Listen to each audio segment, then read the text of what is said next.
What's up, gamers? Welcome to another episode of Let's Play Darkest Dungeon 1 and Bloodmoon difficulty. We are going to kill the Sodden crew, and we're gonna do so with a very, very bad party.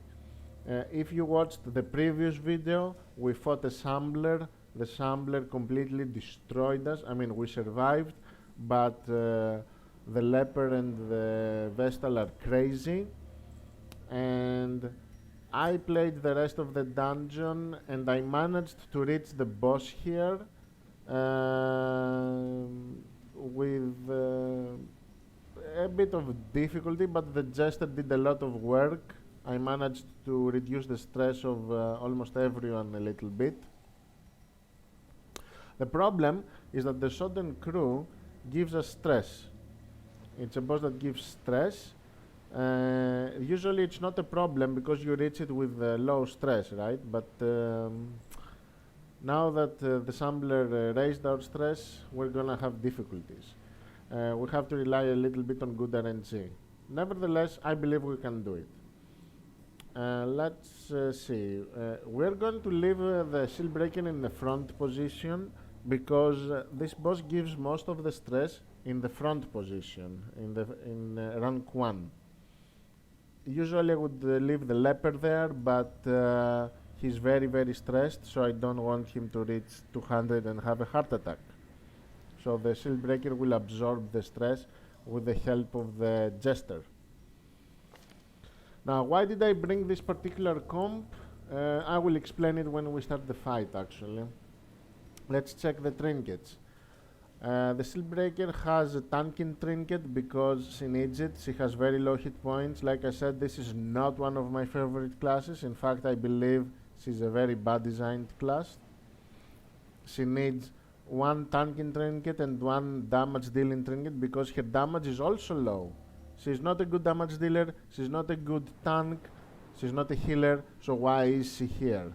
Right? You have to give her trinkets in order to make up for her incompetence. The leper, as always, he has the focus ring and the crescendo box for extra speed. The jester has the survival guide because we need it on someone, and the life crystal because his hit points are also low. In the cove you need to have good hit points on every position because of the pelagic groupers that they do big damage to you.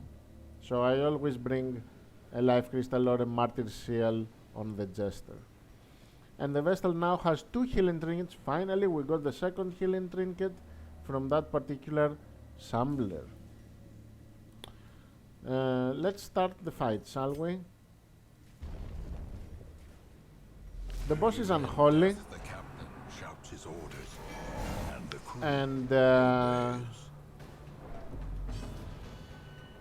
if you have Unholy Slayer's Ring, is very beneficial for this fight. Do not make the mistake of bringing Eldritch Slayer Ring. The Eldritch Slayer Ring will help with the rest of the dungeon because every creature is Eldritch in the cove, but this boss is unholy. You want to avoid dealing damage to this creature until it has used the anchor on you, because right now he has 50% protection. So any damage you do with the leper or the jester or the vestal is gonna get reduced by 50%. It's not ideal. You want to do damage to the boss itself. When this guy acts, he's gonna drop his protection and stun the guy on the front row and give him stress every round. And when he does that, the protection transfers to the boss. So you swap damage between the boss and the anchor guy depending on who has the protection or not. Now the reason why I brought a shield breaker here is because she ignores protection, and that's really beneficial for me. It means that I can do damage wherever I please depending on the amount of the health they have. I want her on the front position, I don't want the jester there. So I am going to attack the anchor guy since he's gonna take full damage from my attack. Maybe if I crit as well, we're gonna one-shot him. But we didn't crit. The leper will use revenge for extra damage. The Vestal now will attack the boss, and the Jester is gonna move to the back.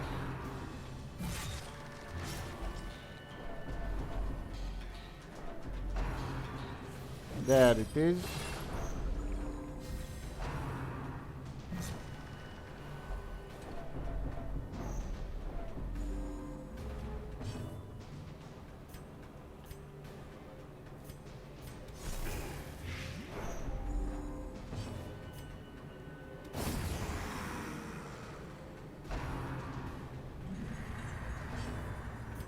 We have to keep the stress as low as possible on the Steelbreaker, but it looks like she's gonna get crazy.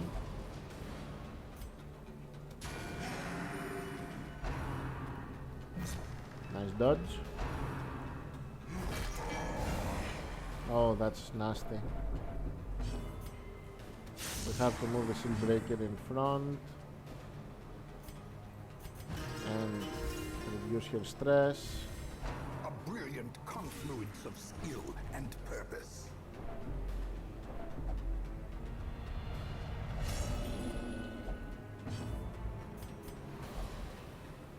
Oh boy, this is not going well. I might have to abandon this actually. Oh, we dodged it. Very nice. He's getting lucky with his movement as well.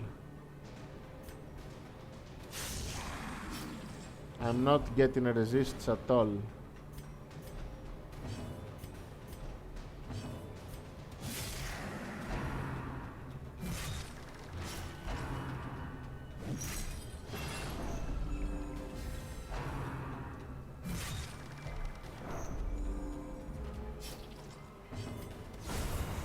Nice.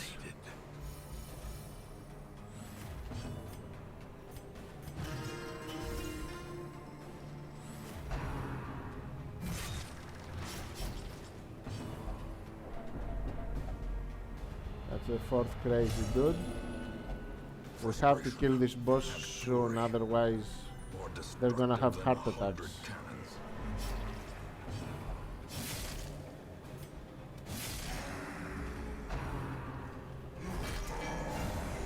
Finally, I resisted it.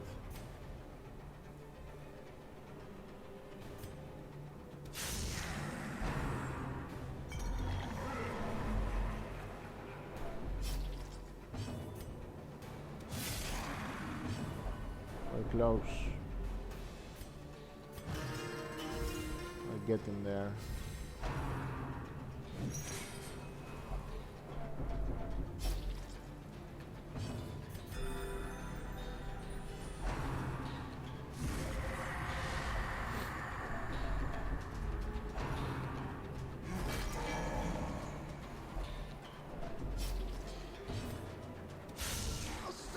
Nice.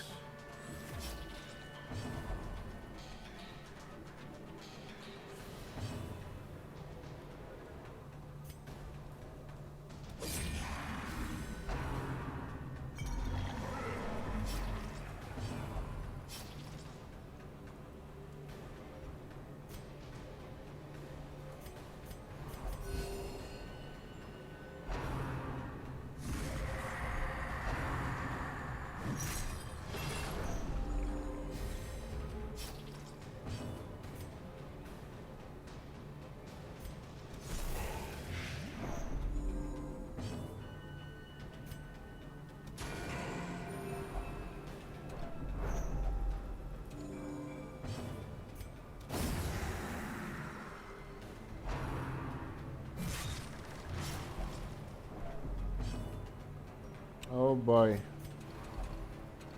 She refused the stress heal. We have to go all out now. We have to kill him.